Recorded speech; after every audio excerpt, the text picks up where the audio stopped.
Pokemon collectors turn to blockchain records as values surge.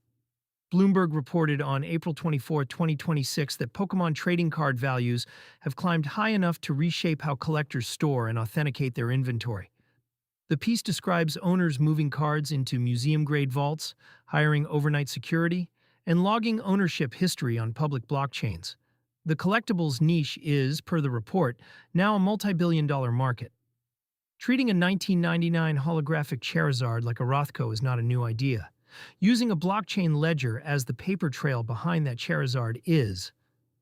Why provenance became the bottleneck. Graded cards already sit inside tamper-evident slabs from services like PSA, BGS, and CGC. That solved the condition problem. It did not solve the chain of custody problem.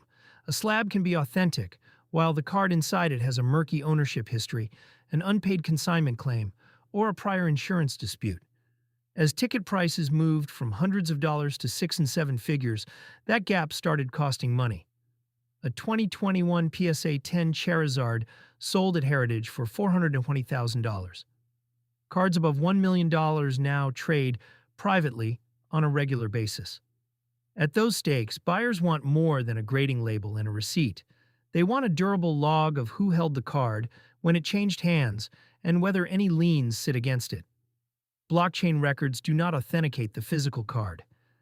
They timestamp a specific claim about it, link it to a wallet address, and make that record hard to rewrite later. For high-value collectibles, that is exactly the missing layer. What the on-chain layer actually looks like. The services Bloomberg references fall into two buckets. The first is a digital twin.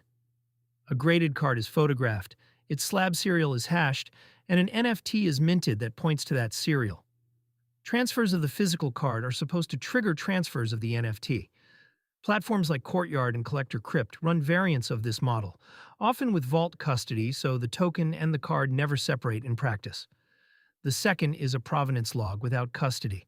A collector keeps the card at home or in a private vault, but publishes sale events, insurance appraisals, and authentication checks to an on-chain record.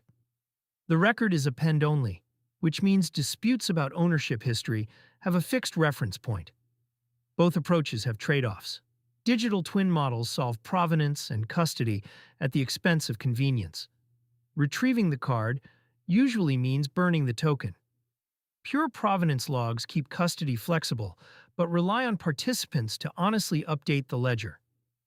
The insurance and tax angle. Insurance underwriters and estate planners are the quiet drivers here. A multi-million-dollar card collection is an asset that historically has been hard to insure at full value, because provenance and valuation both lean on soft documentation. A wallet address holding signed appraisals, grading records, and sale history tightens the paper trail enough that carriers can price coverage with less discount.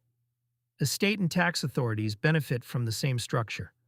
A collection that moves through three owners without a clean record invites basis disputes. A verified on-chain history removes some of that friction, though IRS treatment of collectibles tokenized this way is still unsettled in the United States. None of this is a crypto card use case in the spend node sense. It does, however, expand the set of real-world assets that behave a little more like blockchain-native instruments.